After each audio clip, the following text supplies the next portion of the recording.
الحمد للہ وکفا وسلام علی عبادہ الذین اصطفیٰ اشہد ان لا الہ الا اللہ وحدہ لا شریک لہ واشہد ان محمدا عبدہ ورسولہ صلی اللہ علیہ وآلہ وسلم اللہم صلی علی محمد وعلی آل محمد کما صلیت علی ابراہیم وعلی آل ابراہیم انکا حمید مجید اللہم بارک علی محمد وعلی آل محمد کما بارکت علی ابراہیم وعلی آل ابراہیم انکا حمید مجید اما بعد، اللہ کے فضل اور اس کی توفیق سے آج 9ویں پارے کے ساتھ ہمارا قیام مکمل ہوا۔ اللہ تعالی ہم سب کی طرف سے قبول فرمائے۔ پارہ نمبر 9 میں سورۃ الاعراف جاری ہے۔ سورۃ الاعراف کی بقیہ 119 آیت نمبر 88 سے آیت نمبر 206 تک وہ آج کے پارے میں شامل ہیں۔ اس کے علاوہ سورۃ الانفال کی پہلی 40 آیات تقریباً 4 رکوع وہ شامل ہیں۔ سورۃ الاعراف کا جو مرکزی مضمون ہے اس میں بنیادی طور پر 6 اقوام کی بربادی کی داستان ہے کہ اللہ تعالیٰ نے 6 اقوام کو تباہ و برباد کر دیا، اور اس اعتبار سے گویا فلسفہ عروج و زوال کہ قومیں عروج کیوں پاتی ہیں اور زوال ان کو کیوں آتا ہے، اللہ تعالیٰ نے وہ بتایا ہے۔ اور اس کا مرکزی نقطہ یہ ہے کہ جو توحید کا انکار کرنے والے اور رسولوں کی تکذیب کرنے والے ہیں ان کا یہی انجام ہوتا ہے، جس کی مثال کے طور پر اللہ تعالیٰ نے 6 اقوام کی کہانی بیان کی ہے۔ اور یہ 6 اقوام وہ تھیں جو خطہ عرب کے لوگوں کو اس کے آس پاس کے علاقے میں تھیں اور لوگ ان کے بارے میں بخوبی واقف تھے۔ ان میں نوح علیہ السلام کی قوم کا ذکر ہے، ہود علیہ السلام کی قوم کا ذکر ہے، صالح علیہ السلام کی قوم، لوط علیہ السلام کی، شعیب علیہ السلام کی، اور پھر آل فرعون جن کا مقابلہ موسیٰ علیہ السلام سے تھا۔ تو یہاں جہاں سورہ یہ پارہ نمبر 9 آغاز ہو رہا ہے، یہاں حضرت شعیب علیہ السلام کا قصہ جاری ہے۔ 8ویں پارے کے اختتام کے قریب وہاں ذکر ہوا تھا کہ اصل بیماری ان کو کیا تھی شعیب علیہ السلام کی قوم کو۔ ایک تو وہ ناپ تول میں کمی کرتے تھے، لوگوں کو چیزیں جو ہے کم دیتے تھے، خود جو ہے وہ زیادہ لیتے تھے، اور دوسرا ایک اور بیماری ان میں تھی رہزنی کی کہ لوگوں کے راستے کاٹ کر ڈاکے مارتے تھے اور لوگوں کو راستوں میں تنگ کرتے تھے۔ حضرت شعیب علیہ السلام نے ان کو تبلیغ کی، لیکن وہ بجائے اس کے کہ وہ تبلیغ کا اچھا اثر لیتے، قال الملأ الذين استكبروا من قومه لنخرجنك يا شعيب والذين آمنوا معك من قريتنا أو لتعودن في ملتنا۔ ان کے جو بڑے بڑے سردار تھے متکبرین، انہوں نے حضرت شعیب علیہ السلام کو چیلنج کر دیا سرداروں نے، تکبر کی وجہ سے۔ تکبر 2 نشانیاں ہوتی ہیں تکبر کی ڈیفینیشن نبی کریم صلی اللہ علیہ وسلم نے بتائی کہ بطر الحق و غمت الناس، حق کا انکار کرنا اور لوگوں کو حقیر سمجھنا، یہ تکبر ہوتا ہے۔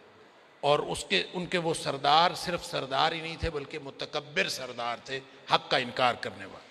اور انہوں نے کہا شعیب علیہ السلام کو کہ یا تو تم باز آ جاؤ، یہ جو جس طرح کی تبلیغ تم کر رہے ہو اس سے باز آ جاؤ، اور اگر تم باز نہیں آتے تو تمہیں بھی اور تمہارے ساتھ جو ایمان لانے والے ہیں ان کو ہم اپنی بستی سے نکال دیں گے۔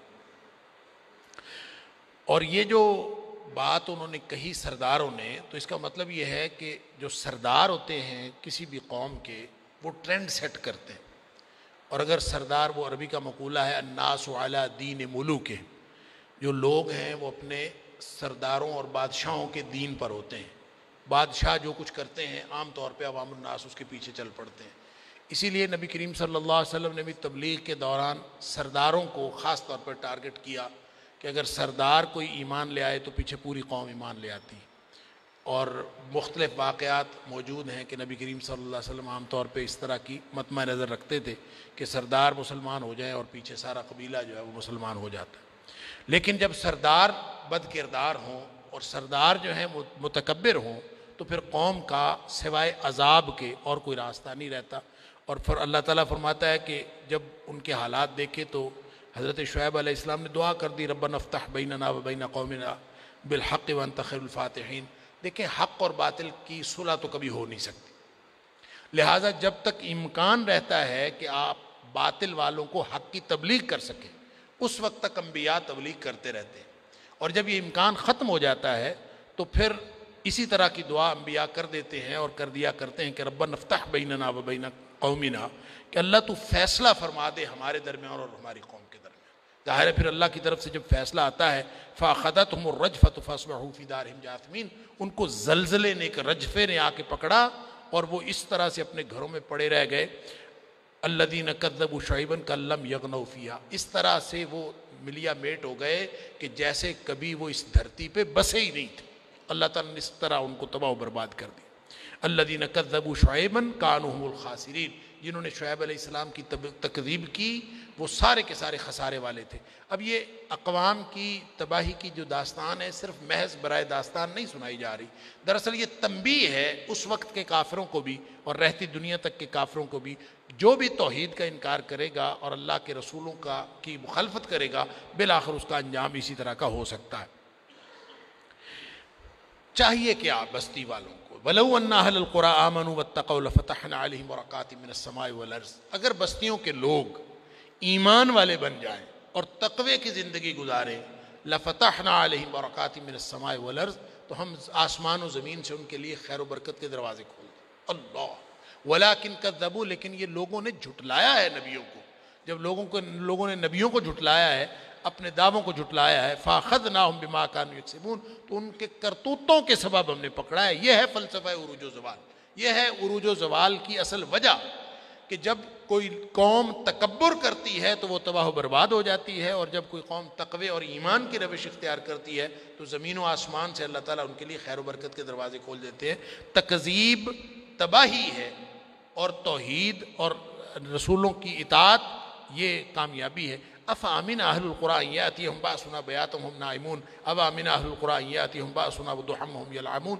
آگے اللہ تعالیٰ نے ایک تنبیہ فرمائی ہے کہ قرآن سننے والے دور جدید کے لوگ ہوں یا نبی اکرم صلی اللہ علیہ وسلم کے دور کے اولین مخاطبین ہوں، قرآن کہتا ہے کہ یہ بتاؤ کہ کیا تم اللہ کے عذاب سے مامون ہو گئے ہو، بے خوف ہو گئے ہو، کہ تم رات کو سوئے ہوئے ہو اور اللہ کا عذاب آ جائے؟ کس چیز نے تمہیں مامون اور بے خوف کیا؟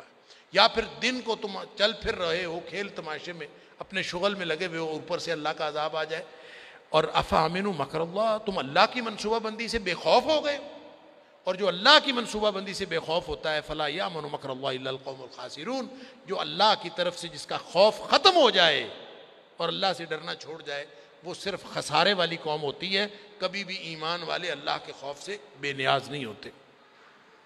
پھر اس کے بعد حضرت موسیٰ علیہ السلام کے قصے کا آغاز ہے، جو آخری یعنی کہہ لیجئے اس کا قصہ ہے، آیت نمبر 103 سے لے کر آیت نمبر 171 تک، اور اس میں آل فرعون کی تباہی، بنی اسرائیل کا جو رویہ حضرت موسیٰ علیہ السلام کے ساتھ انہوں نے رکھا وہ اللہ کریم نے یہاں بیان کیا ہے۔ اور حضرت موسیٰ علیہ السلام کا جو قصہ ہے یہ قرآن حکیم میں سب سے زیادہ بیان ہونے والا قصہ ہے، اور اس قصے کے اندر کئی قصے ہیں، یعنی ایک پوری کہانی کے اندر، اور قرآن کا اسلوب اور قرآن کا مقصد کہیں کسی جگہ پہ بھی کہانی سنانا نہیں ہے، بلکہ قصے کے صرف وہ پہلو بتانا مقصود ہوتا ہے جس کے اندر ہدایت پوشیدہ ہے، اور ہدایت کی خاطر تکرار بھی اسی لیے ہے کہ جہاں کوئی پہلو ہدایت کا بتانا مقصود ہوتا ہے بار بار اللہ کریم اس کو وضاحت فرماتے ہیں، اور یہ سب سے زیادہ بیان ہوا یہ قصہ، اور اس کی وجہ ایک تو اس قصے کا ہمہ پہلو ہونا ہے، اور اس کے اندر جو جادو اور معجزہ اس کا بڑا زبردست مقابلہ ہوا ہے، یوں کہہ لیجئے کہ ایمان اور وسائل یا روحانیت اور مادیت اس کا مقابلہ ہوا ہے، اور اس مقابلے میں اللہ تعالیٰ نے ایمان اور روحانیت کو فتح عطا فرمائی ہے۔ اور یہ بتانا مقصود ہے کہ فرعون اور آل فرعون کے تکبر کا کیا انجام ہوا۔ قریشی سردار تو اس حساب سے کوئی حیثیت ہی نہیں رکھتے، اور ان کو تنبیہ کرنا مقصود ہے، اور پھر خاص طور پر جو بنی اسرائیل کی جہالتیں ہیں اور حضرت موسیٰ علیہ السلام کو ان کے ساتھ رویہ ہے، ان کی ساری جہالتوں کے باوجود وہ بتانا مقصود ہے، اور نبی اکرم صلی اللہ علیہ وسلم کے چونکہ حالات کی مشابہت تھی حضرت موسیٰ علیہ السلام کے ساتھ، اس لیے اس قصے کو بار بار بیان کر کے گویا ایک طرف نبی اکرم صلی اللہ علیہ وسلم کو تسلی دی گئی ہے کہ جس طرح بالآخر موسیٰ علیہ السلام ان کے ساتھی کامیاب ہوئے، اسی طرح آپ بھی اور آپ کے ساتھی بھی کامیاب ہو گئے، اور ساتھ ہی ساتھ قریشی سرداروں کو تنبیہ ہے کہ جس طرح آل فرعون بالآخر تباہ و برباد ہو گئے، اسی طرح تم بھی تباہ و برباد ہو جاؤ گے۔ جادوگروں کا قصہ قرآن نے یہاں پہ ایک، یعنی میں نے عرض کیا کہ ایک قصے میں کئی قصے ہیں، تو یہاں جو ہائی لائٹ کیا ہے سب سے پہلے جادوگروں والی بات کی ہے کہ جادوگروں کے ساتھ مقابلہ ہوا، موسیٰ علیہ السلام نے معجزے دکھائے، ان بدبختوں نے سمجھا جادو ہے۔ جادو اور معجزے کا فرق بتانا مقصود۔ اب انہوں نے جادو سمجھا، انہوں نے کہا جی سارے جادوگر اکٹھے کر لاؤ، ساری ہر جگہ سے جادوگر اکٹھے ہو گئے، مقابلے کا اعلان ہو گیا۔ اور اس مقابلے میں جب موسیٰ علیہ السلام نے اپنا عصا پھینکا، یعنی پہلے انہوں نے اپنا جادو پھینکا، جادو کرنے سے پہلے چونکہ سارے علاقے کے جادوگر اکٹھے کر کے انہوں نے ان کو اکٹھے اپنے جادو کا مظاہرہ کرنے کا موقع دیا تھا، لہذا جادوگر تو انعامات کی بات کر رہے تھے، جیت تو انہوں نے جانا ہی تھا ان کے بقول، یعنی بذا میں خود ہو تو ان کا خیال تھا یہ اکیلا ہے، ہم اتنے سارے ہیں، جیت تو ہم نے جانا ہے۔ اور وہ بات کر رہے تھے اس سے کہ ہم جیت جائیں گے تو یہ بتا ہمیں انعام کیا دے گا۔ اللہ وجاء السحرة فرعون قالوا ان لنا لاجرا ان كنا نحن الغالبین، ہم جب کامیاب ہو جائیں گے، غلبہ حاصل کر لیں گے تو کیا ہمیں تو انعام دے گا؟ اس نے کہا بڑا انعام، قال نعم وانکم لمن المقربین، صرف انعام ہی نہیں ملے گا، تم میرے مقربین خاص بن جاؤ گے، بہت شاندار انعام ملے گا اور شاندار ٹائٹل بھی ملے گا۔ اب یہ بارگیننگ ہو رہی ہے اس کے ساتھ۔ بس تھوڑی دیر بعد جب موسیٰ علیہ السلام کے ساتھ مقابلہ ہوا، انہوں نے آپس میں گفتگو ہوئی، موسیٰ علیہ السلام نے کہا پہلے تم اپنا جادو پھینکو، انہوں نے جادو پھینکا۔ وَأُوحَيْنَا إِلَىٰ مُوسَىٰ أَنْ أَلْقِ عَصَاكَ، ہم نے موسیٰ علیہ السلام کی طرف وحی کی آپ نے کچھ نہیں کرنا، بس اپنا عصا پھینک دینا، باقی کام ہم کر لیں گے۔ سبحان اللہ۔ فَإِذَا هِيَ تَلْقَفُ مَا يَأْفِكُونَ، اب موسیٰ علیہ السلام نے وہ پھینکا اور وہ سارا ہڑپ کر گیا۔ فَوَاقَ الْحَقُّ وَبَاطَلَ مَا كَانُوا يَعْمَلُونَ، حق غالب ہو گیا اور جو باطل تھا سارا ملیا بیٹھو۔ اللہ، اس سے پتہ ہے نتیجہ کیا نکلتا ہے؟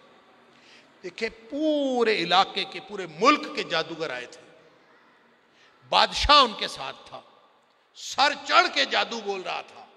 اللہ اکبر، باطل باطل ہوتا ہے، وہ سر چڑھ کے بھی آئے نا، بادل کی طرح گرجتا ہوا باطل آئے، کبھی اس سے مروب نہیں ہونا۔ حق اور سچ والے جو ہیں کبھی مروب نہیں ہوتے، اس میں یہ سبق ہے۔ لہذا آپ نے کیا کرنا ہے؟ جو اللہ تعالیٰ نے آپ کو صلاحیت دی ہے، موسیٰ علیہ السلام کو سوٹا دیا تھا، عصا دیا تھا، ان کو کہا پھینک دے۔ ہمارے لیے کیا حکم ہے؟ جو کچھ اللہ کی طرف سے عطا ہوا ہو، حق اور سچ، آپ اس کا اظہار کر دیں، بس باقی کام اللہ تعالیٰ کا ہے۔ آپ کے پاس وہ عصائے موسیٰ نہیں بھی ہے تو اللہ کا قرآن تو ہے نا، زندہ معجزہ قیامت تک کے لیے ہے نا۔ آپ اللہ کے قرآن کے ساتھ، اپنے حق سچ کے موقف کے ساتھ، نبی اکرم صلی اللہ علیہ وسلم کی سنت کے ساتھ، جو گرجتا برستا ہوا باطل ہے اس سے کبھی مرعوب نہیں ہونا، یہ قصے میں سبق ہے۔ سبحان اللہ۔ لہذا فرمایا کہ فَغُلِبُوا هُنَالِكَ وَانقَلَبُوا صَاغِرِينَ وَأُلْقِيَ السَّحَرَةُ سَاجِدِينَ، جب وہ ذلیل و خوار ہو گئے تو سجدے میں گر گئے، کہتے ہیں آمنا برب العالمین، ہم رب العالمین پر ایمان لے آئے۔ اگلی آیت ہے رب موسیٰ و ہارون، موسیٰ اور ہارون کے رب پہ۔ گویا جب انہوں نے کہا نا آمنا برب العالمین، وہ بدبخت جو تھا فرعون، وہ کہتا تھا انا ربکم الاعلی، میں تمہارا سب سے بڑا اعلیٰ رب ہوں۔ لہذا ان کا یہ قول کہ ہم رب العالمین پر ایمان لے آئے ہیں، فرعون کو کسی غلط فہمی میں مبتلا کر سکتا تھا، لہذا انہوں نے وضاحت کی کہ رب العالمین وہ رب موسیٰ و ہارون، جو موسیٰ اور ہارون کا رب ہے، ہم اس پر ایمان لائے۔ لہذا کھول کے، جیسے کہتے ہیں نا ٹھوک بجا کے، بالکل ظاہر، کوئی ایمبیگوٹی نہیں، کھل کے عالم کفر کو اور باطل کو پوری طرح اس کے سامنے یوں کہہ لیجئے کہ سینہ تان کے کہا کہ ہم تمہارے اوپر ایمان نہیں لاتے، ہم تمہارے ساتھ کفر کرتے ہیں اور اللہ پر ایمان لاتے۔ قال فرعون آمنتم به قبل ان، اس نے تو پھر اس کے بعد کہنا ہی تھا لأقطعن أيديكم وأرجلكم من خلاف ثم لأصلبنكم أجمعين، اب تو میں تمہارے ہاتھ پاؤں کاٹ دوں گا، تمہیں سزا دوں گا، یہ کروں گا وہ کروں گا۔ انہوں نے کہا مسئلہ کوئی نہیں، انا إلى ربنا منقلبون، تو جو بھی کرے گا ہم اپنے رب کی طرف لوٹ جائیں گے، جانا تو ادھر ہی ہے، تو کر لے جو کچھ کرنا ہے۔ وما تنقم منا إلا أن آمنا بآيات ربنا لما جاءتنا، کیا تو ہمارے اوپر ہم سے اس بات کا بدلہ لے گا، اس بات کا انتقام لے گا کہ ہم اللہ کی آیات پر ایمان لے آئے ہیں؟ ربنا افرغ علینا صبر وتوفنا مسلمین، انہوں نے فوراً اللہ سے دعا کرنی شروع کر دی، اللہ ہمیں ڈٹے ہوئے رکھنا، ڈٹنے کی توفیق دے دینا، افرغ علینا صبر، اللہ ہمارے اوپر صبر ڈال دے. کیا مطلب؟ ہمیں ڈٹنے کی توفیق عطا فرما. وتوفنا مسلمین، اور ہمیں اطاعت اور فرم برداری میں موت دے دینا، چاہے یہ مار دے چاہے اس کے بعد مرے، جب بھی مرے موت جب بھی آنی آنی، لیکن ہم مسلمین اور ہم اطاعت اور فرم برداری میں فوت ہوں. اور یہاں جب فرعون ہار گیا ہے نا جادو میں، اس نے پھر بنی اسرائیل کے بچوں کے قتل کا حکم دے دیا. یہ جو بچوں کے قتل کا حکم ہے اس نے 2 دفعہ دیا. یہاں یہ ذکر ہے آیت نمبر 129 کہ ایک دفعہ، ایک تو اس کو نجومیوں نے بتایا تھا، جو مورخین لکھتے ہیں کہ نجومیوں نے بتایا تھا کہ بنی اسرائیل میں ایک بچہ ہوگا جو تمہارے سلطنت کے زوال کا باعث بنے. لہذا موسیٰ علیہ السلام کی پیدائش سے قبل اس نے بچے قتل کروانے شروع کر دیے تھے بنی اسرائیل کے. اور انہی حالات میں پھر جب حضرت موسیٰ علیہ السلام پیدا ہوئے تو پھر ان کی ماں نے جو ہے وہ اللہ تعالیٰ کی طرف سے القاء ہونے کے بعد اس کو موسیٰ علیہ السلام کو صندوق میں ڈال کے تو دریا میں بہا دیا تھا، اسی ڈر سے کہیں وہ قتل نہ کر. پھر اللہ کا کرنا ہو کے رہتا ہے، پھر وہ ادھر سے دریا سے وہ صندوق فرعون کے گھر آ گیا، اس کے گھر اللہ تعالیٰ نے پالا اس کو. اچھا، ایک تو وہ اس وقت بھی وہ بچوں کو قتل کرتا رہا. پھر بعد میں اب جب جادوگروں کے ساتھ مقابلہ ہوا ہے اور وہ ہار گیا ہے تو اس کے بعد اس نے پھر ایک حکم دے دیا کہ ان کے سارے مرد قتل کر دیے جائیں اور بچے قتل کر دیے. سَنُقَتِّلُ أَبْنَاءَهُمْ وَنَسْتَحْيِي نِسَاءَهُمْ وَإِنَّا فَوْقَهُمْ قَاهِرُونَ. اب اس نے اپنا غلبہ قائم کرنے کے لیے اور اپنا تسلط قائم کرنے کے لیے اب اس نے پھر حکم دے دیا تھا کہ ان کے بچے قتل کر دیے جائیں. اور وَإِنَّا فَوْقَهُمْ قَاهِرُونَ، ہم ان کے اوپر قہر بن کے اور زبردست بن کے ان کے اوپر حکومت کریں گے. اور اس وقت انہوں نے کہا، موسیٰ علیہ السلام کے جو پیروکار تھے انہوں نے کہا قَالُوا أُوذِينَا مِن قَبْلِ أَن تَأْتِيَنَا وَمِن بَعْدِ مَا جِئْتَنَا. اللہ اکبر. کہ موسیٰ علیہ السلام کو کہتے ہیں کہ تو عجیب آدمی ہے، تیرے آنے سے پہلے بھی ہم مصیبت میں رہے اور تیرے آنے کے بعد بھی ہم مصیبت میں رہے. یعنی جب تو نہیں آیا تھا تب بھی ہمارے بچے قتل ہوتے تھے، اب تو آ گیا تو پھر بھی ہمارے بچے قتل ہوتے ہیں. موسیٰ علیہ السلام نے فرمایا پریشانی کی کوئی بات نہیں، عَسَىٰ رَبُّكُمْ أَن يُهْلِكَ عَدُوَّكُمْ، بالکل قریب ہے کہ ہمارا رب تمہارے دشمن کو ہلاک کر دے گا، اس کو تباہ و برباد کر دے گا. وَيَسْتَخْلِفَكُمْ فِي الْأَرْضِ فَيَنْظُرَ كَيْفَ تَعْمَلُونَ، اور پھر اللہ تعالیٰ تمہیں زمین میں بادشاہت عطا کرے گا، اور پھر اللہ تعالیٰ دیکھے گا کہ تم کیسے عمل کرتے ہو، بادشاہت لے کے کیا کرتے ہو. غلامی کی تو زندگی اتنا عرصہ گزار لی. اصل بات یہ ہوتی ہے کہ چاہے انسان غلامی کی زندگی گزار رہا ہو چاہے بادشاہت کی زندگی گزار رہا ہو، دونوں امتحان ہیں. نبیوں کو خوب علم ہوتا ہے اور نبیوں کو خوب آشکار ہوتا ہے کہ چاہے آپ غلامی کی زندگی گزاریں چاہے بادشاہی کی زندگی گزاریں، ہے تو امتحان. لہذا نبی پریشان نہیں ہوتے، نہ وہ غلامی میں پریشان ہوتے ہیں نہ وہ بادشاہت میں خوش ہوتے ہیں. ان کو پتہ ہے وہ بھی امتحان ہے وہ بھی امتحان ہے.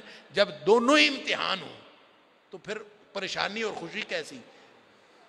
یہ تو خوشی وہ کرتا ہے جس کو اس امتحان کا احساس نہیں ہوتا، اور پریشان وہ ہوتا ہے جس کو اس بات کا پتہ نہیں ہوتا کہ وہ بھی پھنسا ہوا ہے، میں بھی پھنسا ہوا ہوں، اس کے پھنسنے کی نوعیت اور ہے، میرے پھنسنے کی نوعیت اور ہے. اجر تو قیامت والے دن ملنا ہے. اللہ اکبر. لہذا فرمایا صبر اور شکر کرو اور اس سے اللہ سے امید رکھو. اور یہ جو صبر اور شکر ہے یہ اللہ تعالیٰ نے یہ جو امت محمدیہ کو بھی یہی آیت نمبر 153 اور 152 سورہ بقرہ کے اندر پڑھا ہے کہ شکر کرو اور صبر کرو. یا ایھا الذین آمنوا استعینوا بالصبر والصلاۃ، کہ اللہ سے جو مدد حاصل کرو صبر اور نماز سے.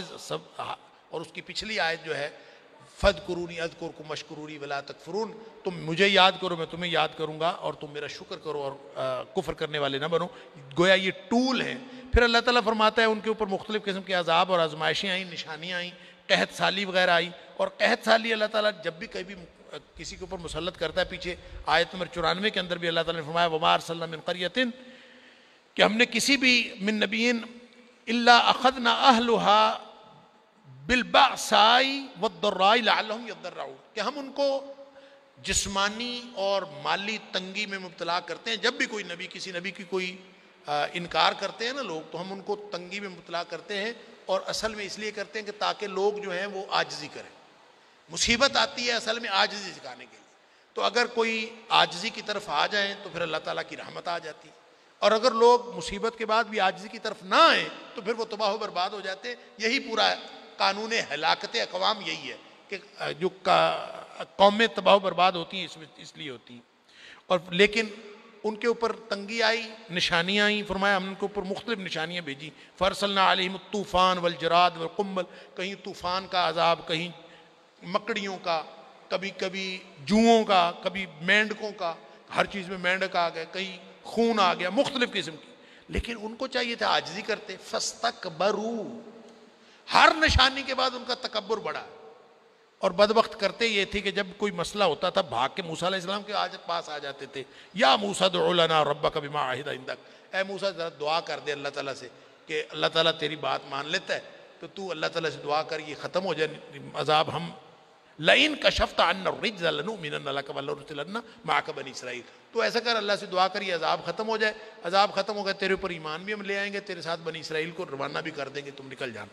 فلما کشفنا عنہم الرجز الی اجل ہم بالغوا اذا ہم ینکثون، جب وہ عذاب ختم ہو جاتا تھا پھر بدبخت پھر انکار کر دیتے تھے، پھر وعدہ توڑ دیتے تھے. لہٰذا ہمیشہ وہ ایسے ہی کرتے رہے. بالآخر جب وہ اس وقت تک یہی کرتے رہے جب وہ وَأَوْرَثْنَا الْقَوْمَ، اللہ تعالیٰ فرماتا ہے کہ ہم نے ان کو غرقاب کر دیا. وَجَاوَزْنَا بِبَنِي إِسْرَائِيلَ الْبَحْرَ فَأَتَوْا عَلَىٰ قَوْمٍ يَعْكُفُونَ، جب وہ نکل گئے فرعون غرقاب ہو گیا اور یہ بنی اسرائیل آگے نکل گئے.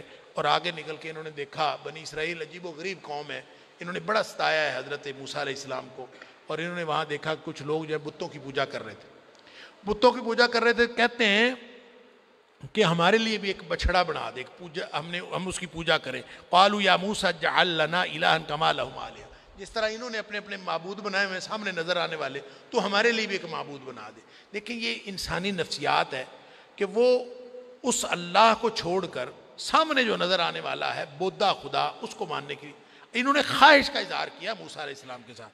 اور موسیٰ علیہ السلام نے کہا یہ سارا کچھ ہلاک و برباد ہونے والا ہے اور باطل ہے، کیا کرتے ہو؟ ان ہؤلاء متبر ما ہم فی وباطل ما کانوا یعملون، یہ جو کچھ کر رہے ہیں یہ سارے کرتوت غلط ہیں اور یہ سب کچھ تباہ و برباد ہونے والا ہے، لہٰذا اس میں کوئی حق اور سچ کی بات نہیں، ایسی حرکت نہ کرو. اچھا، انہوں نے خواہش کا اظہار کیا. لیکن جب موسیٰ علیہ السلام چلے گئے، آگے 148 نمبر آیت میں ہے، موسیٰ علیہ السلام جو کوہ طور پہ گئے، جب اللہ تعالیٰ نے وعدہ کیا تھا کہ وعدہ لیا تھا کہ کتاب بھی ملے گی، تو کتاب لینے کے لیے کوہ طور پہ گئے. کوہ طور پہ گئے تو وہاں اللہ تعالیٰ کے ساتھ گفتگو ہو گئی، اور گفتگو ہوئی تو اب گفتگو میں لذت آئی ہوگی. اب اللہ کے ساتھ، کائنات کے شہنشاہ کے ساتھ گفتگو ہو رہی ہو تو گفتگو کا کیا لطف ہوگا. فلما جاء موسیٰ لمیقاتنا وکلمہ ربہ، اس کے ساتھ رب نے کلام کیا. قال رب ارنی، جب لطف آیا کلام میں تو کہا اللہ میں تجھے دیکھنا چاہتا ہوں. رب ارنی، مجھے دیدار بھی کروا دے. انظر الیک، میں تجھے دیکھنا چاہتا ہوں. اللہ اکبر. قال لن ترانی، کہا تو مجھے نہیں دیکھ سکتا، ولکن انظر الی الجبل، آپ پہاڑ کو دیکھ لی. فان استقر مکانہ فسوف ترانی، اگر یہ پہاڑ اپنی جگہ پر قائم رہ گیا، میں اپنا جلوہ ڈالتا ہوں پھر تو مجھے دیکھ سکتا ہے. اللہ تعالیٰ نے پہاڑ کے اوپر فلما تجلی ربہ للجبل جعلہ دکا وخر موسیٰ صاعقا، پہاڑ پہ اللہ تعالیٰ نے تجلی ڈالی، پہاڑ ریزہ ریزہ ہو گیا، موسیٰ علیہ السلام بے ہوش ہو کے گر گئے. اچھا، یہاں پہ یہ جو لن ترانی، تو مجھے نہیں دیکھ سکتا، اس سے معتزلہ نے استدلال کیا ہے کہ اللہ تعالیٰ کو دیکھا جانا ممکن نہیں ہے. اگر اللہ تعالیٰ کو دیکھا جانا ممکن ہوتا تو اللہ تعالیٰ موسیٰ علیہ السلام کو یہ نہ کہتا لن ترانی، تو مجھے نہیں دیکھ سکتا. تو اس سے انہوں نے استدلال کیا ہے کہ اللہ تعالیٰ کو دیکھا جانا ممکن نہیں ہے، نہ یہاں نہ اگلے جہان. اور بالکل وہ انکار کرتے ہیں رؤیت باری، حالانکہ یہ بالکل غلط ہے. رؤیت باری تعالیٰ کے بارے میں، اللہ تعالیٰ دنیا کی آنکھیں اللہ کو نہیں دیکھ سکتی. لا تدرکہ الابصار وہو یدرک الابصار، یہ دنیا کی آنکھوں میں یہ صلاحیت ہی نہیں ہے کہ اللہ کے جلوے کو دیکھ سکیں. قیامت والے دن اللہ تعالیٰ کامل آنکھیں عطا فرمائے گا. اہل ایمان کو جنت کے اندر دیدار ہوگا متواتر آیات کے اندر. اور قرآن نے بار بار کہا ہے کہ الی ربہم ینظرون، وہ اپنے رب کو، اور الی ربہا ناظرہ، اپنے رب کو دیکھ رہے ہوں گے. اور وجوہ یومئذ ناظرہ الی ربہا ناظرہ، کچھ چہرے جو ہیں اس دن بڑے خوش ہوں گے اور وہ اپنے رب کو دیکھ رہے ہوں گے. اور پھر متواتر احادیث کے اندر آتا ہے کہ نبی کریم صلی اللہ علیہ وسلم فرمایا کہ اللہ کا دیدار ہوگا. صحابہ نے پوچھا اللہ کا دیدار کیسے ہوگا؟ ایک اللہ کی ذات اتنی دنیا دیکھنے والی، تو کیسے دیکھیں گے؟ کروڑوں لاکھوں اربوں انسان اللہ کو کیسے دیکھیں گے؟ نبی کریم صلی اللہ علیہ وسلم نے فرمایا 14ویں رات کا چاند چڑھا ہوا ہو تو چاند کو دیکھنے کے لیے کبھی کسی کو دقت ہوئی ہے؟ نہیں ہوئی، تو اللہ کے دیدار میں کیسی دقت ہوگی؟ سبحان اللہ۔ تو اللہ کا دیدار اہل ایمان کو ہوگا۔ اور ایک حدیث میں آتا ہے کہ جب جنتی جنت میں چلے جائیں گے اور بالکل موج سے رہ رہے ہوں گے، ایک دم فرشتہ منادی کرے گا، او جنتیو، اللہ فرماتا ہے کہ میں نے تم سے ایک وعدہ کیا تھا، آج میں تم سے وعدہ پورا کرتا ہوں۔ جنتی حیران ہو جائیں گے، ہر شے تو مل گئی ہے، عذاب سے بچا لیا، سب کچھ مل گیا، کیا رہ گیا پیچھے؟ کس کا وعدہ؟ اللہ اکبر۔ تو ابھی وہ گفتگو کر رہے ہوں گے تو اللہ تعالیٰ پردہ ہٹا دیں گے اور دیدار کروائیں گے۔ سبحان اللہ۔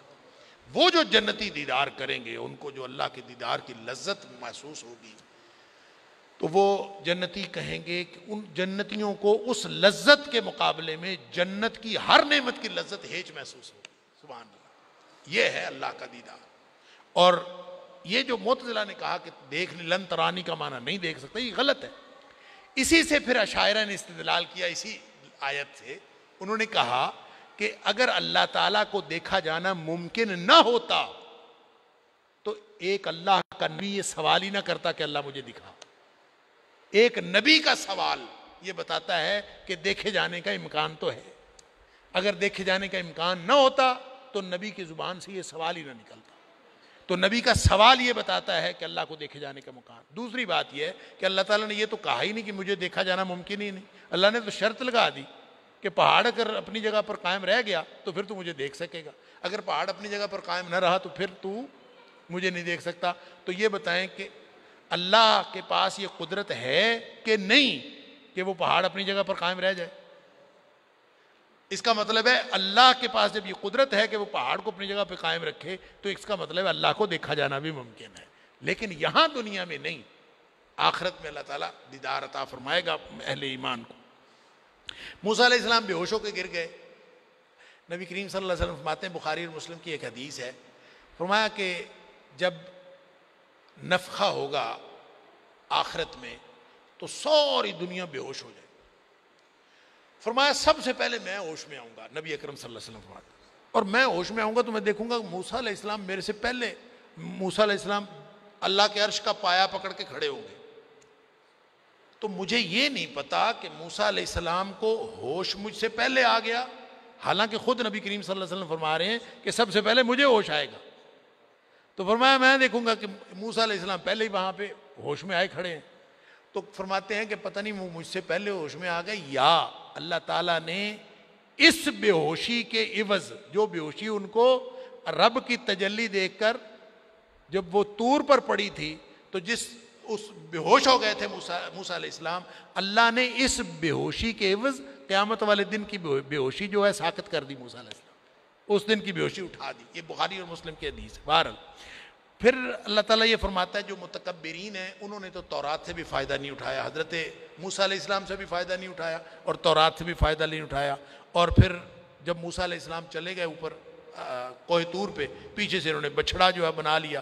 موسیٰ علیہ السلام واپس آئے، بڑے ناراض ہوئے آ کے، اور انہوں نے ہارون علیہ السلام سے بھی کہا راجع موسیٰ الی قومی غضبان آسفا، بہت افسوس بھی تھا، ان کو غصہ بھی آیا کہ میں گیا ہوں ادھر، انہوں نے پیچھے سے جو ہے وہ بچھڑے کو بنا لیا، اور آپ نے غصہ بھی کیا اور اس پر جو ہے وہ اپنے بھائی کے ساتھ ناراضگی کا اظہار بھی کیا، اور پھر دعا کی رب اغفر لی ولی اخی وادخلنا فی رحمتک، اللہ مجھے اور میرے بھائی کو دونوں کی مغفرت فرما دے۔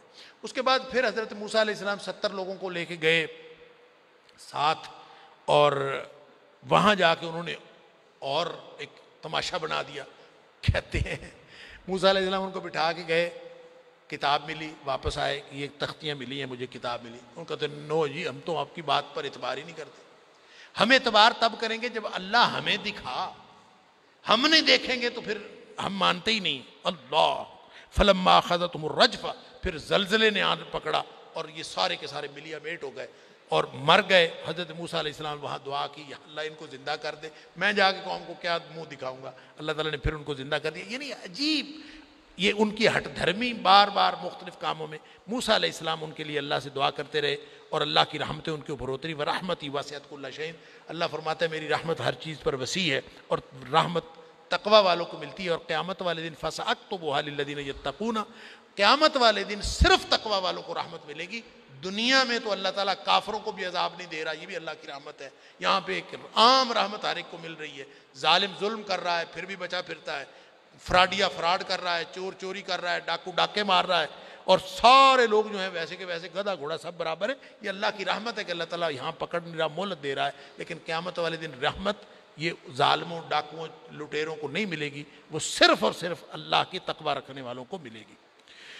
نبی اکرم صلی اللہ علیہ وآلہ وسلم کی آئینی حیثیت آیت نمبر 157 میں بیان کی ہے کہ نبی اکرم صلی اللہ علیہ وسلم کی اتباع کرنے والے کامیاب ہوں گے. اور نبی اکرم صلی اللہ علیہ وسلم کی حیثیت کیا ہے؟ آپ نیکی کا حکم دیتے ہیں، برائی سے منع کرتے ہیں، اور آپ طیبات کو حلال قرار دیتے ہیں، اور آپ خبائث کو حرام قرار دیتے ہیں.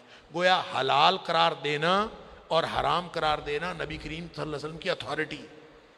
اور پھر فرمایا کہ تمہارے بوجھ اتارتے ہیں جو پہلے تھے، یعنی پہلی شریعتوں کی سختیاں اللہ نے نبی اکرم صلی اللہ علیہ وسلم کے ذریعے سے ختم کر دی. اور فرمایا اب تم نے یہ کیا کرنا ہے، فالذین آمنوا بہ وعزروہ ونصروہ واتبعوا النور الذی انزل معہ. مومن وہ ہیں جو نبی اکرم صلی اللہ علیہ وسلم پر ایمان لے آئیں اور ان کی مدد کریں اور ان کی توقیر کریں، ان کی عزت کریں، اور واتبعوا النور الذی انزل معہ، اور جو نور ان کے ساتھ نازل ہوا ہے اس نور کی اتباع کریں. اگر یہ کریں گے اولئک هم المفلحون، تو کامیاب ہو جائیں گے. سبحان اللہ. پھر قوم موسیٰ پر، موسیٰ علیہ السلام کی قوم پر جو انعامات ہیں ان کا ذکر ہے. ان کو پانی کی ضرورت پڑی، اللہ تعالیٰ نے پانی عطا فرما دیا، 12 چشمے پھوٹ پڑے، بادل کا سایہ، یہ ساری چیزیں ذکر ہو چکی ہیں سورہ بقرہ کے اندر. اسی طرح من اور سلوہ. اور پھر آگے اصحاب سبت کا واقعہ ہے، آیت نمبر 163 سے 166 تک. یہ سبت ہفتے والے، اس کا ذرا سا تذکرہ اختصار کے ساتھ وہاں بھی تھا سورہ بقرہ میں بھی، یہاں تھوڑی تفصیل کے ساتھ ہے. ایلا نامی ایک بستی تھی، کہتے ہیں بحیرہ قلزم کے کنارے پر، اور اس بستی کا واحد جو ذریعہ تھا وہ ذریعہ معاش، وہ مچھلیاں پکڑنا تھا. ان کے اوپر آزمائش ہی آئی، ہفتے والے دن مچھلیاں نہیں پکڑنی، اس دن اللہ کی عبادت کرنی. اچھا، لیکن مچھلیاں اس دن بہت زیادہ اوپر آئی پھرتی تھیں ہر وقت. اب یہ تھا ان کا ان کو خاص امتحان. اللہ تعالیٰ فرماتا ہے اذ یعدون فی السبت اذ تأتیہم حیتانہم یوم سبتہم شرہم یوم لا یسبتون لا تأتیہم. جس دن ہفتہ ہوتا تھا اس دن مچھلیاں بہت آتی تھی، اور جب ہفتہ نہیں ہوتا تھا پھر نہیں آتی تھی. اب کتنا بڑا امتحان ہے، واحد ذریعہ معاش، اور اس دن زیادہ آتی ہیں، باقی دنوں میں اتنی نہیں آتی. تو بندے کو ٹیمپٹیشن تو ہوتی ہے. یہی امتحان تھا، لہٰذا فیل ہوئے امتحان میں. ہیلے کرنے شروع کر دیے مختلف طرح کے، حوض بنا لیے اور پانی چھوڑ کے بستیاں وہ مچھلیاں ادھر قید کر لیتے تھے، اور پکڑتے اگلے دن تھے، اس دن نہیں پکڑتے تھے. یعنی مختلف قسم کے ہیلے کیے. اللہ تعالیٰ نے بندر کی شکلیں بنا دی. اللہ اکبر، اتنا بڑا عذاب آیا ان کے اوپر. اور پھر ایک اللہ تعالیٰ نے بات فرمائی ہے کہ چونکہ بنی اسرائیل نے ہمیشہ ضلالتیں کی ہیں، نبیوں کی شان میں عرضہ سرائیاں کی ہیں، موسیٰ علیہ السلام کے ساتھ انہوں نے بہت ہٹ دھرمیوں کا اظہار کیا ہے، اور پھر بعد میں بھی انہوں نے بنی اسرائیل نے یعنی موسیٰ علیہ السلام اور عیسیٰ علیہ السلام کے ساتھ بھی جو کچھ کیا وہ کیا، اور پھر نبی کریم صلی اللہ علیہ وسلم کے ساتھ. تو اللہ نے ان کے بارے میں فیصلہ کر دیا. وَإِذْ تَأَذَّنَ رَبُّكَ لَيَبْعَثَنَّ عَلَيْهِمْ إِلَىٰ يَوْمِ الْقِيَامَةِ مَن يَصُومُهُمْ سُوءَ الْعَذَابِ. اللہ نے ان کے لیے فیصلہ کر دیا کہ قیامت تک ان کو کوئی نہ کوئی آ کے عذاب چکھاتا رہے گا، کوئی نہ کوئی سزا دنیا میں ملتی رہے گی. لہٰذا آپ تاریخ میں دیکھیں تو ابتداء میں یہ یونانی اور کلدانی شاہوں کے محکوم رہے. پھر بخت نصر نے، جو بابل کا بادشاہ تھا، اس نے آ کے اینٹ سے اینٹ بجائی اور ان کو بہت سارے لوگوں کو قید کر کے لے گیا. بعد میں ان کو چھڑوایا گیا.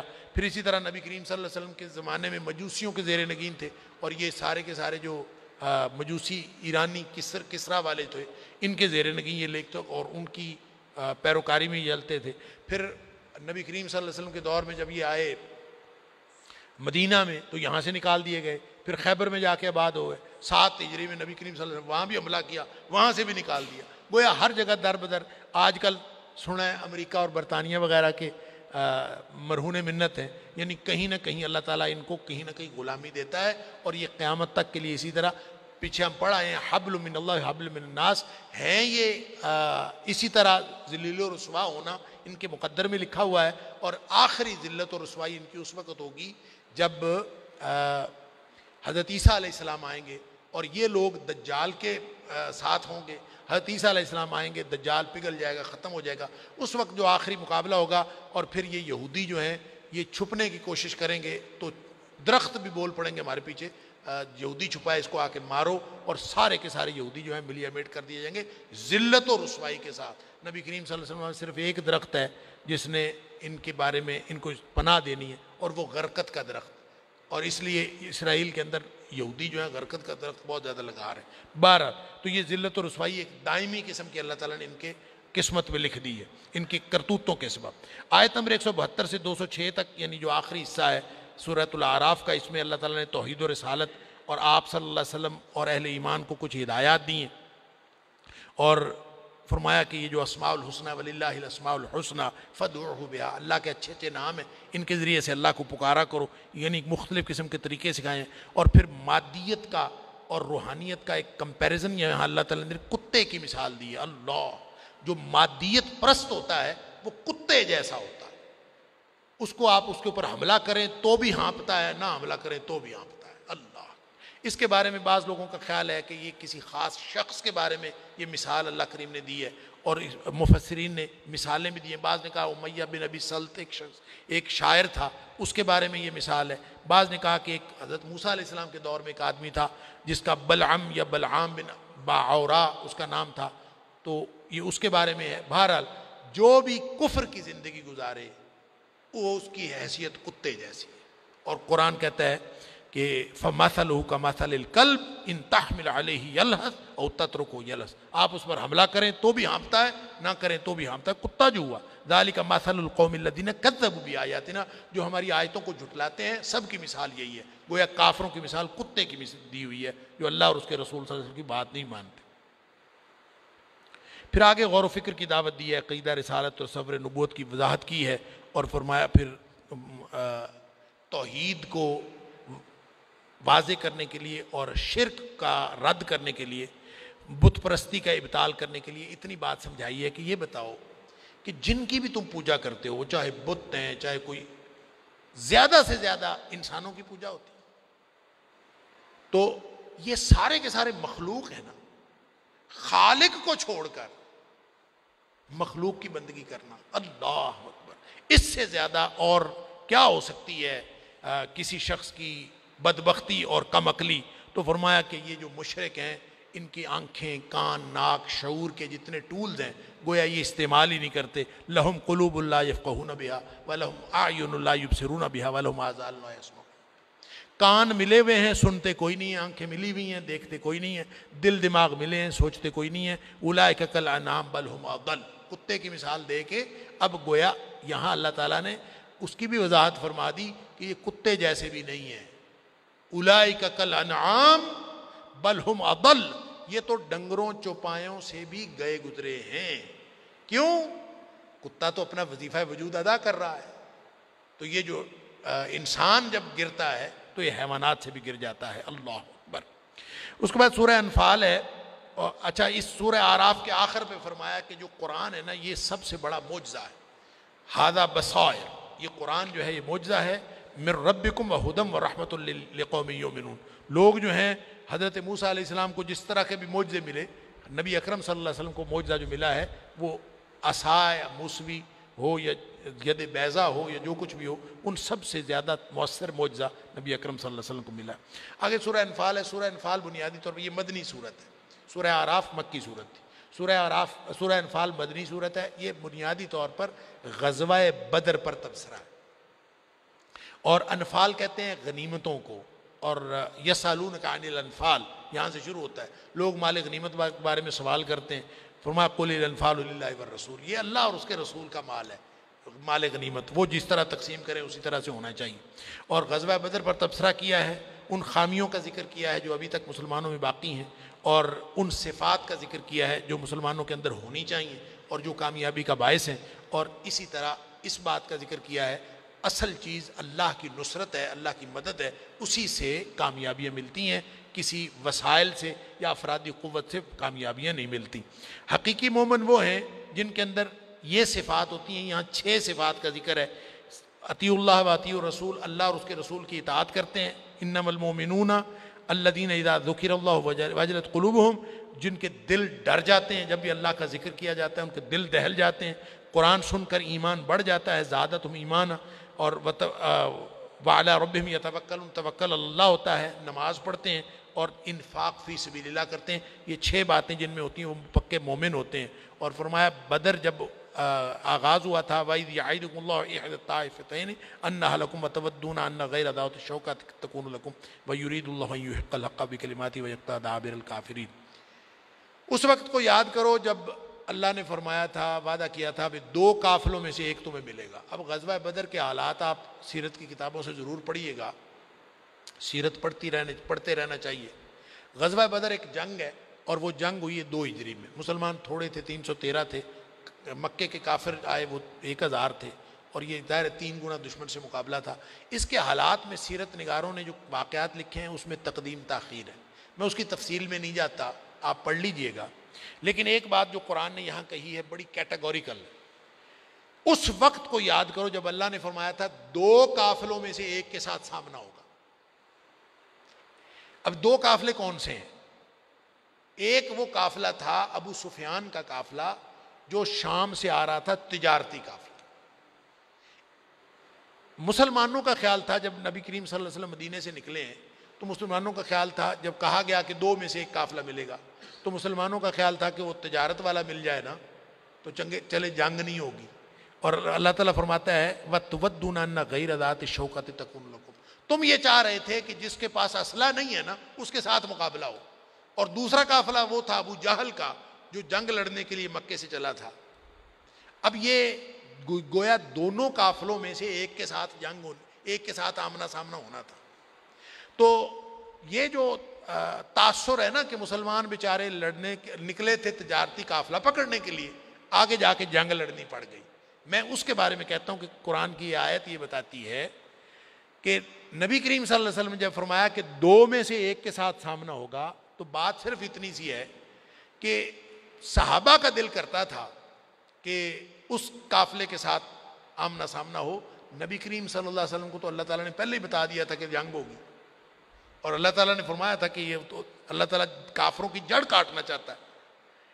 ان کو بتایا تھا اور صحابہ تو آخر وقت تک یہ چاہتے کوشش کرتے رہے کہ وہ والا قافلہ ملے. کیونکہ سیرت میں پڑھیں گے تو ایک واقعہ ہے کہ جب بالکل آخر پہ پڑاؤ تھا پہاڑ کے دوسری طرف ان کا پڑاؤ تھا کافروں کا اور مسلمانوں کا پڑاؤ اس طرف تھا، پتہ نہیں تھا کون سا قافلہ ہے. تو 1-2 پانی لینے کے لیے جب مسلمان گئے ہیں تو وہاں 2 کافر آئے ہوئے تھے پانی لینے کے لیے. انہوں نے ان کو پکڑ لیا. یہ ان سے پوچھتے تھے کس قافلے سے ہو؟ وہ کہہ رہے تھے کہ ہم ابو جہل کے قافلے سے ہیں. تو یہ ان کو مارتے جاتے تھے کہ نہیں تم کہو کہ ابو سفیان کے قافلے سے ہیں. اچھا وہ پھر پوچھتے تھے، وہ نبی کریم صلی اللہ علیہ وسلم نماز پڑھ رہے تھے. اچھا جب ان سے پوچھتے تھے کون سے قافلے، وہ کہتے تھے اس قافلے سے، وہ ان کو مارتے تھے. اچھا بالآخر جب تک ان کو مارتے رہے، وہ جب پوچھتے تھے وہ کہتے اس قافلے سے مارتے تھے. تو جب انہوں نے بالآخر بندہ مار کی وجہ سے کیا ہی دیتا ہے، انہوں نے کہا نہیں جی نہیں ایسی ابو سفیان کے قافلے تھے. جب انہوں نے یہ کہا تو انہوں نے چھوڑ دیا. اور جب چھوڑ دیا تو نبی کریم صلی اللہ علیہ وسلم نے نماز پڑھنے کے بعد آپ نے جب بات سنی، آپ نے فرمایا جب تک وہ سچ بولتے رہے تم ان کو مارتے رہے ہو، جب انہوں نے جھوٹ بولا ہے تم نے ان کو چھوڑ دیا. یعنی مسلمانوں کی خواہش تھی جو قرآن کہتا ہے تَوَدُّونَ أَنَّ غَيْرَ ذَاتِ الشَّوْكَةِ تَكُونُ لَكُمْ، کہ جو بغیر اسلحے والا قافلہ ہے ان کے ساتھ آمنا سامنا ہو. نبی کریم صلی اللہ علیہ وسلم کو پتا تھا آپ جنگ لڑنے کے لیے گئے تھے. یہ تو اللہ تعالیٰ نے ایک دکھانا تھا پوری دنیا کو کہ اس طرح سے 313 لوگ کس طرح سے جنگ لڑتے ہیں. تو بہرحال 2 قافلے کب تھے؟ ابو سفیان وہاں سے آیا، اس کو خطرہ ہوا، اس نے آگے سے پیغام بھجوایا، بلکہ اس نے پیغام بھجوانے کے لیے پہلے ہی ایک آدمی کو روانہ کر دیا تھا. پیغام مکہ پہنچا کہ ہمارے قافلے کو خطرہ ہے. پھر ابو جہل وہاں سے جنگ کی تیاری کر کے نکلا. تو 2 قافلے تو اس وقت ہوئے نا جب ابو جہل وہاں سے نکل کھڑا ہوا. تو یہ اور مسلمان جب مدینے سے نکل رہے ہیں تو نبی کریم صلی اللہ علیہ وسلم اس وقت ان کے ساتھ کہہ رہے ہیں بھئی 2 میں سے ایک کے ساتھ ہمارا آمنا سامنا ہونا ہے. تو 2 تو ہوئے ہیں، کتنا ٹائم لگا ہے اس پہ. پیغام پہنچا، وہ نکلے، تو گویا جب دونوں چل پڑے تھے دونوں کا امکان ہوا تھا نا. جب دوسرا تھا ہی نہیں تو پھر تو ایک کا امکان تھا. تو جب دوسرے کا امکان پیدا ہو گیا تو مسلمان وہاں سے نکلے تھے. تو بات صرف اتنی تھی کہ نبی کریم صلی اللہ علیہ وسلم کی اسٹریٹجی یہ ہوتی تھی کہ آپ نکلتے ہوئے پوری بات بتاتے نہیں تھے. فتح مکہ کے موقع پر بھی آپ پوری بات نہیں بتائی اور آپ نکلے. اور یہ جنگ کی پالیسی کے طور پر بھی ہوتا ہے. البتہ یہ کہنا کہ مسلمان تجارت کا قافلہ پکڑنے گئے تھے اور وہ نکل گیا اور جنگ لڑنی پڑ گئی، یہ نہیں ہے بات. اور قرآن کی یہ آیت جو ہے اس کے لیے دلیل قطعی ہے، واللہ عالم۔ اس کے بعد بدر کے سلسلے میں جو انعامات ہیں ان کا ذکر ہے کہ آپ حق کے ساتھ گھر سے نکلے، تجارتی قافلے کے بجائے اللہ تعالیٰ نے جنگی قافلے سے مقابلہ کروا دیا، وہاں نبی کریم صلی اللہ علیہ وسلم نے دعا کی، اذ تستغیثون ربکم، جب تم اللہ سے دعا کر رہے تھے۔ اب وہ جو دعا ہے نا، سنیں، وہ دعا مسلم شریف کے اندر آتی ہے، ترمذی میں بھی ہے، اللہم انجز لی ما وعدتنی، اللہ پورا کر جو تو نے وعدہ کیا تھا۔ بدر کے موقع پر جو نبی کریم صلی اللہ علیہ وسلم نے دعا کی ہے، وہ دعا یہ تھی جو ساری رات دعا کرتے رہے نبی کریم صلی اللہ علیہ وسلم، اللہم انجز لی ما وعدتنی، اللہ جو تو نے مجھ سے وعدہ کیا تھا پورا کر۔ اس کا مطلب ہے نبی کریم صلی اللہ علیہ وسلم سے اللہ نے وعدہ کیا تھا نا کہ لڑائی ہوگی، جنگ ہوگی اور اللہ تمہیں کامیابی دے گا، اور اللہم آت ما وعدتنی، اللہ جو تو میرے سے وعدہ کیا ہمیں عطا فرما۔ اور پھر فرمایا تھا اللہم ان تہلک ہذہ الاصحابہ، ان تہلک ہذہ الاصحابہ، اگر یہ من اہل الاسلام، یہ لا تعبد فی الارض، اگر یہ زمین میں یہ والا جو گروہ ہے اگر آج یہ ہلاک کر دیا گیا اور یہ تو نے ہلاک کر دیا، تو پھر قیامت تک جو ہے نا وہ تیری روئے زمین پر تیری عبادت کرنے والا کوئی نہیں ہوگا۔ یہ نبی کریم صلی اللہ علیہ وسلم نے دعا کی تھی، یہ دعا بھی یہ بتاتی ہے کہ اللہ تعالیٰ نے یہ وعدہ کیا ہوتا اور نبی کریم صلی اللہ علیہ وسلم اسی کے لیے نکلے تھے۔ بہرحال آگے آیت نمبر 15 سے 28 تک تنظیم جہاد کے جو اصول ہیں وہ بتائے گئے ہیں، اور پھر آیت نمبر 29 سے 40 تک وہ جواز بتایا گیا ہے کہ جو کردار تھا مشرکین مکہ کا کہ جس کی وجہ سے یہ جنگ جو ہے وہ کرنا پڑی، اس میں ایک بات یہاں اللہ تعالیٰ نے فرمائی ہے کہ بدبخت کہتے تھے اے نبی صلی اللہ علیہ وسلم آپ جو سچے ہیں نا تو اللہ سے دعا کریں کہ ہمارے اوپر پتھروں کی بارش ہو جائے۔ اللہ تعالیٰ نے فرمایا نبی کریم صلی اللہ علیہ وسلم کے ہوتے ہوئے پتھروں کی بارش نہیں ہو سکتی، جس میں آپ ہوں اس دھرتی پر عذاب نہیں آتا، اور دوسری بات کہ جب قوم استغفار کرتی ہو تو عذاب نہیں ہے۔ دو امان ہیں، لہٰذا ان دو امان سے آج بھی فائدہ اٹھایا جا سکتا ہے۔ کیا؟ جس معاشرے میں نبی کریم صلی اللہ علیہ وسلم کی سنتوں پر عمل ہو رہا ہو اس پر عذاب نہیں آ سکتا، اور جس معاشرے میں لوگ استغفار کر رہے ہیں اس پر عذاب نہیں آ سکتا۔ آخر پہ بڑی دھمکی لگائی گئی ہے اس پارے کے آخر پہ، کافرو قل للذین کفروا، اے حبیب صلی اللہ علیہ وسلم کافروں سے کہہ دو ان ینتہوا یغفر لہم، رک جائیں، باز آ جائیں، اسلام کی مخالفت سے باز آ جائیں تو ان کی بچت ہو سکتی ہے، اور اگر نہیں کریں گے وَإِن يَعُودُوا فَقَدْ مَضَتْ سُنَّةُ الْأَوَّلِينَ، اگر پھر وہ وہی حرکتیں کریں گے تو ان کو پتہ نہیں ہے کہ پچھلے لوگوں کے ساتھ ہم نے کیا کیا، پھر وہی ہوگا وَقَاتِلُوهُمْ حَتَّى لَا تَكُونَ فِتْنَةٌ، جب تک فتنہ باقی ہے پھر جہاد بھی باقی رہے گا۔ اللہ تعالی ہم سب کو قرآن سمجھنے اور عمل کرنے کی توفیق عطا فرمائے۔ وآخر دعوانا الحمد للہ رب العالمین۔